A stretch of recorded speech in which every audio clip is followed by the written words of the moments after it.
ഇന്നത്തെ പ്രാദേശിക വാർത്തകളുമായി ഷാജി കടക്കൽ. മുനമ്പത്തെ ജനങ്ങൾക്ക് റവന്യൂ അവകാശം എന്ന് തിരിച്ചു കിട്ടുമെന്നതിൽ കേന്ദ്ര ന്യൂനപക്ഷകാര്യ മന്ത്രി കിരൺ റിജിജു കൃത്യമായ ഉത്തരം പറയാത്തതിൽ നിരാശ പ്രകടിപ്പിച്ച് മുനമ്പം സമര സമിതി. പ്രശ്നം പരിഹരിക്കുമെന്ന് മുനമ്പത്ത് എത്തി ഉറപ്പ് നൽകിയ കിരൺ റിജിജു പക്ഷേ ജനങ്ങൾ നിയമപോരാട്ടം തുടരേണ്ടി വരുമെന്ന് സൂചിപ്പിച്ചാണ് മടങ്ങിയത്.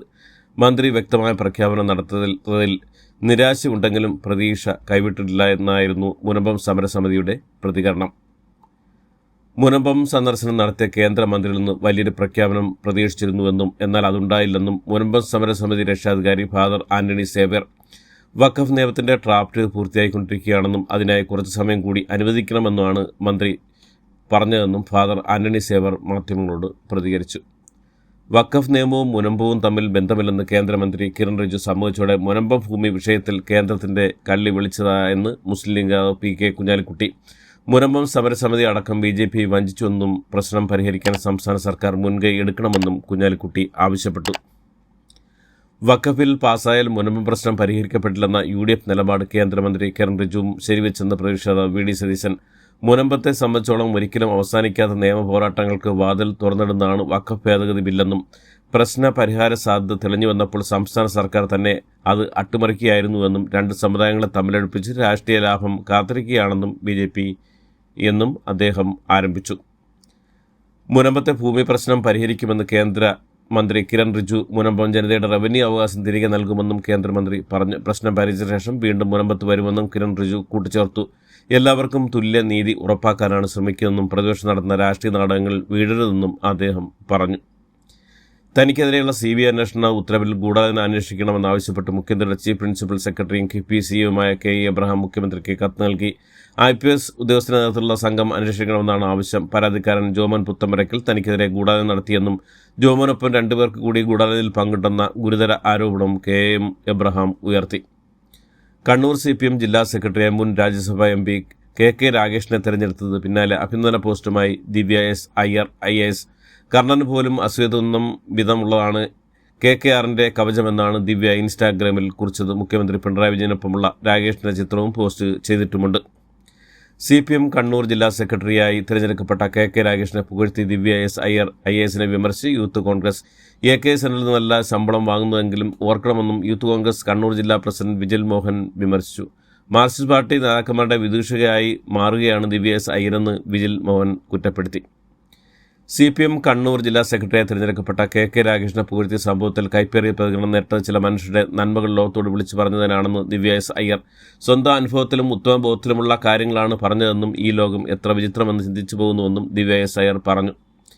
തൃശൂർ പൂരം വെടിക്കെട്ട് നടത്താമെന്ന നിയമോപദേശം അഡ്വക്കേറ്റ് ജനറലാണ് നിയമോപദേശം നൽകിയത്. തിരുവമ്പാടി പാറമേക്കാവ് വേല ആഘോഷങ്ങൾക്ക് വെടിക്കെട്ടിന് ഹൈക്കോടതി അനുമതി നൽകിയിരുന്നു. ഈ അനുമതി പൂരം വെടിക്കെട്ടിന് ബാധകമാണെന്നാണ് നിയമോപദേശം. വാഹനത്തിന് പിഴയുണ്ടെന്ന സന്ദേശം വാട്സാപ്പിൽ ലഭിച്ചാൽ ആ ലിങ്കിൽ ക്ലിക്ക് ചെയ്തെന്നും തട്ടിപ്പിന്റെ മറ്റൊരു മുഖമാണെന്നും മുന്നറിയിപ്പുമായി കേരള പോലീസ്. മോട്ടോർ വാഹന വകുപ്പിന്റെ പേരിലാണ് സന്ദേശം വരുന്നത്. ഇത്തരം സന്ദേശങ്ങളോട് പ്രതികരിക്കാതെ അവഗണിക്കണമെന്നുമാണ് കേരള പോലീസ് ആവശ്യപ്പെടുന്നത്. മാസപ്പടി കേസിലെ SFIO കുറ്റപത്രം അന്വേഷണ ഡയറക്ടറിന് കൈമാറി പകർപ്പ് ആവശ്യപ്പെട്ട് ED നൽകിയ അപേക്ഷ എറണാകുളം അഡീഷണൽ കോടതി അംഗീകരിച്ചിരുന്നു. റിപ്പോർട്ട് പരിശോധിച്ച ശേഷം തുടർ നടപടിയിലേക്ക് പോകാനാണ് നീക്കം. എറണാകുളം അഡീഷണൽ സെഷൻസ് കോടതി നിർദ്ദേശപ്രകാരമാണ് കുറ്റപത്രം കൈമാറിയത്. പിണറായി വിജയന്റെ പ്രീതി പിടിച്ചുപറ്റി ഏതെങ്കിലും സ്ഥാനം കിട്ടാൻ മുൻ മന്ത്രി AK ബാലൻ നടത്തുന്ന ശ്രമങ്ങൾ തന്റെ ചെലവിൽ വേണ്ടെന്ന് KPC president K. Sudhakaran MP. Plastic കണിക്കുന്നയുടെ ഉപയോഗം പരിസ്ഥിതിക്ക് പ്രശ്നമുണ്ടാക്കുന്ന പരാതിയിൽ കേസെടുത്ത് മനുഷ്യാവകാശ കമ്മീഷൻ. പ്ലാസ്റ്റിക് കണിക്കുന്നയുടെ ഉപയോഗം സംബന്ധിച്ച് 2 ആഴ്ചയ്ക്കകം തദ്ദേശ സ്വയംഭരണ വകുപ്പ് സെക്രട്ടറി റിപ്പോർട്ട് നൽകണം. മനുഷ്യാവകാശ കമ്മീഷൻ ജുഡീഷ്യൽ അംഗം K. ബൈജുനാഥിന്റെയാണ് നടപടി. അടുത്ത മാസം നടക്കുന്ന സിറ്റിംഗിൽ കേസ് പരിഗണിക്കും. വിഷ്ണുവിനോടനുബന്ധിച്ച് വിറ്റുപോയ കണിക്കുന്ന ഗുരുതര മാലിന്യ പ്രശ്നം ഉണ്ടാക്കുന്നുവെന്നായിരുന്നു പരാതി.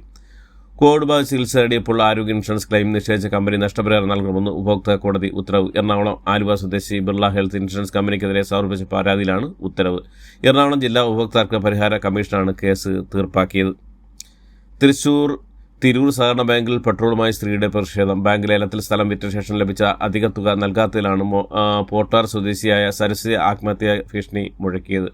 പ്രതിഷേധത്തിന്റെ തളർന്നു വീണ സരസ്വതി ആശുപത്രിയിലേക്ക് മാറ്റി. ലേലത്തിൽ ഭൂമി വിറ്റതിൽ വായ്പാ തുക എടുത്ത ശേഷം 10 ലക്ഷം രൂപ ബാങ്ക് നൽകണമെന്നായിരുന്നു ആവശ്യം.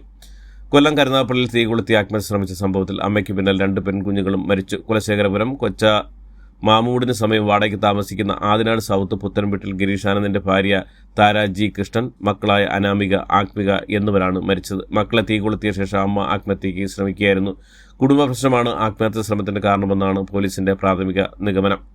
ഏറ്റുമാനൂർ അയർക്കുന്നം റൂട്ടിൽ പള്ളിക്കുന്നിൽ അമ്മയും മകളും പുഴയിൽ ചാടി മരിച്ച സംഭവത്തിൽ കൂടുതൽ വിവരങ്ങൾ പുറത്ത്. മക്കൾ നേഹ, നോറ എന്നീ മക്കളും അവരുടെ അമ്മയായ അഡ്വക്കേറ്റ് ജിസ്മോളുമാണ് മരിച്ചത്. കുട്ടികൾക്ക് വീട്ടിൽ വെച്ച് വിഷം നൽകിയ ശേഷം ജിസ്മോൾ കയ്യിലെ ഞരമ്പ് മുറിച്ചിരുന്നു. ഇതിനുശേഷം സ്കൂട്ടറിൽ കയറി കടവിൽ എത്തി പുഴയിലേക്ക് ചാടുകയായിരുന്നു.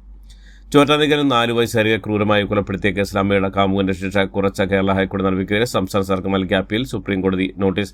കേസിലെ പ്രതികളായ റാണി, ഇവരുടെ കാമുകൻ രഞ്ജിത്ത് എന്നിവർക്ക് വിചാരണ കോടതി നൽകിയ വധശിക്ഷ ഹൈക്കോടതി ജീവപര്യന്തമായി കുറച്ചിരുന്നു. നാഷണൽ ഹെറാൾഡ് കേസിൽ കോൺഗ്രസ് നേതാക്കളായ സോണിയയ്ക്കും രാഹുലിനുമെതിരെ കുറ്റപത്രം സമർപ്പിച്ച് ED. സാം പിത്രയുടെ പേരും കുറ്റപത്രത്തിലുണ്ട്. ദില്ലി റൌസ് അവന്യൂ കോടതിയിലാണ് കുറ്റപത്രം സമർപ്പിച്ചത്. ഈ മാസം 25-ന് കേസ് കോടതി പരിഗണിക്കും. ബാംഗ്ലൂരിൽ വൻ ലഹരി വേട്ട 3 സ്ഥലം നടത്തിയ പരിശീലനം 7 കോടി ലഹരി വസ്തുക്കൾ പിടികൂടി. 2 കേസുകളായി 9 മലയാളികളെയും കസ്റ്റഡി എടുത്തിട്ടുണ്ട്. നൈജീരിയൻ സ്വദേശികളായ ഇടനിലക്കാരനും പിടിയിട്ടുണ്ട്. 3 വ്യത്യസ്ത കേസുകളുമായിട്ടാണ് 9 മലയാളികളും 1 നൈജീരിയൻ പൗരനും അറസ്റ്റിലായിരിക്കുന്നത്. Electronic City, Yelahanka, New Town, Begur എന്നിവിടങ്ങളിലാണ് അറസ്റ്റ്. ബംഗളൂരു നഗരത്തെ ഞെട്ടിച്ച് വീണ്ടും സദാചാര ഗുണ്ടാക്രമണം. നഗരത്തിൽ ഒരു പാർക്കിലിരിക്കുന്ന ഹിന്ദു വിഭാഗനും മുസ്ലിം യുവതിക്കും നേരെയാണ് ഒരു സംഘം ആളുകൾ ആക്രമണം നടത്തിയത്. സമൂഹമാധ്യമങ്ങളുടെ ഈ ദൃശ്യങ്ങൾ പുറത്തു വന്നതോടെ പോലീസ് സ്വമേധയാ കേസെടുത്ത് അന്വേഷണം തുടങ്ങി. അലഹബാദ് ഹൈക്കോടതിക്ക് വീണ്ടും സുപ്രീം കോടതിയുടെ വിമർശനം. മാറത്തിൽ സ്പർശിക്കാൻ ശ്രമിക്കുന്നു, പൈജാമയുടെ ചരട് പിടിച്ച് വലിക്കുന്നു, ബലാത്സംഗ ശ്രമമായി കണക്കാക്കാൻ കഴിയുന്ന പരാമർശം നടത്തിയ ജഡ്ജിയെ സുപ്രീം കോടതി നേരത്തെ ശാസിച്ചിരുന്നു. ഇത്തവണ മറ്റൊരു കേസിൽ അതിജീവിതയെ കുറ്റപ്പെടുത്തിയതിനാണ് സുപ്രീം കോടതി അലഹബാദ് ഹൈക്കോടതിയെ വിമർശിച്ചത്. വഖഫ് നിയമ ഭേദഗതിക്ക് പ്രതിഷേധത്തിനിടെ ബംഗാളിലെ മുർഷിദാബാദിലുണ്ടായ സംഘർഷത്തിൽ പിന്നിൽ ബംഗ്ലാദേശ് സാന്നിധ്യമെന്ന് സൂചന. ബുഡ കേസിൽ സിദ്ധരാമയ്യർക്ക് തിരിച്ചടി. കേസിൽ അന്വേഷണം തുടരാൻ ലോകായുക്തയോട് കോടതി നിർദ്ദേശം നൽകി. സിദ്ധരാമയ്യർക്ക് ക്ലീൻ ചിറ്റ് നൽകിക്കൊണ്ടുള്ള റിപ്പോർട്ട് അന്തിമ റിപ്പോർട്ടല്ലല്ലോ എന്നാണ് കോടതി ചോദിച്ചത്. തെക്ക് പടിഞ്ഞാറൻ മൺസൂൺ കാലത്ത് സാധാരണ കൂടുതൽ മഴ പെയ്യാൻ സാധ്യതയുണ്ടെന്ന് കേന്ദ്ര കാലാവസ്ഥ വകുപ്പ്. ഇത്തവണ നിന്നോ പ്രതിഭാസം ഇല്ലാത്തതിൽ മികച്ച മൺസൂൺ സാധ്യതയുണ്ടെന്നാണ് IMDയുടെ പ്രവചനം. അയോധ്യയിൽ രാമക്ഷേത്രത്തിന് ബോംബ് ഭീഷണി മുന്നറിയിപ്പ്. രാമമന്ദിർ ട്രസ്റ്റിന് ഇമെയിൽ വഴിയാണ് സന്ദേശം എത്തിയത്. ബോംബ് സ്ഫോടന സാധ്യതയുണ്ടെന്നും പ്രദേശത്ത് സുരക്ഷ വർദ്ധിപ്പിക്കണം എന്നുമാണ് സന്ദേശം. തമിഴ്നാട്ടിൽ നിന്നാണ് ഇമെയിൽ വന്നതെന്ന് പോലീസിന്റെ പ്രാഥമിക നിഗമനം. വൈറ്റ് ഹൗസ് ഉത്തരവിട്ട പുതിയ നയമാറ്റങ്ങൾ അംഗീകരിക്കാൻ വിസമ്മതിച്ച ഹവാർഡ് സർവകലാശാലയ്ക്കെതിരെ ഭീഷണിയുമായി പ്രസിഡന്റ് ഡൊണാൾഡ് ട്രംപ്. വിദ്യാസ്ഥാപനങ്ങൾ എങ്ങനെ പ്രവർത്തിക്കണമെന്ന് തന്റെ ആവശ്യങ്ങൾ അംഗീകരിച്ചാൽ ഹവാർഡിന് നികുതി ഇളവ് പദവി നഷ്ടപ്പെടുമെന്നും അദ്ദേഹം പറഞ്ഞു. യൂറോപ്പിലും ആഫ്രിക്കയിലും അടക്കമുള്ള വിവിധ രാജ്യങ്ങളിൽ 30 US എംബസികളും കോൺസുലും അടച്ചുപൂട്ടാൻ നിർദ്ദേശം നൽകി ട്രംപ് ഭരണകൂടം. നയതന്ത്ര കാര്യങ്ങൾ അടച്ചുപൂട്ടിയും ഉദ്യോഗസ്ഥ എണ്ണം കുറച്ചും ഫണ്ട് വെട്ടിക്കുറച്ചും അമേരിക്കൻ സ്റ്റേറ്റ് ഡിപ്പാർട്ട്മെന്റിന്റെ ബജറ്റ് പകുതിയായി കുറയ്ക്കാനുള്ള തീരുമാനത്തിന്റെ ഭാഗമാണ് ഇപ്പോഴത്തെ നടപടികൾ. അടച്ചുപൂട്ടുന്ന എംബസികൾക്ക് പകരം അയൽരാജ്യങ്ങളിലെ എംബസികൾക്ക് അധിക ചുമതല നൽകുമെന്നും റിപ്പോർട്ടുകൾ പറയുന്നു. IPLൽ കൊൽക്കത്ത നൈറ്റ് റൈഡേഴ്സിനെതിരെ പഞ്ചാബ് കിങ്സ് 16 റൺസിന്റെ ആവേശ ജയം. ടോസ് നേടി ബാറ്റിംഗ് തെരഞ്ഞെടുത്ത പഞ്ചാബ് കിങ്സ് 15.3 ഓവറിൽ 111 റൺസ് നേടി എല്ലാവരും പുറത്തായി. എന്നാൽ കുഞ്ഞൻ വിജയലക്ഷ്യമായ പ്രതീക്ഷയുടെ ബാറ്റിംഗറായ കൊൽക്കത്ത 15.1 ഓവറിൽ വെറും 90 റൺസിന് ഓൾ ഔട്ടായി. 4 വിക്കറ്റ് വീഴ്ത്തിയ യുസ്വേന്ദ്ര ചാഹലും 3 വിക്കറ്റ് വീഴ്ത്തിയ മാർക്കോ യാൻസനുമാണ് പഞ്ചാബിന് ജയം ഒരുക്കിയത്. ഇതോടുകൂടി ഇന്നത്തെ വാർത്തകൾ അവസാനിക്കുന്നു. എല്ലാവർക്കും നന്ദി, നമസ്കാരം.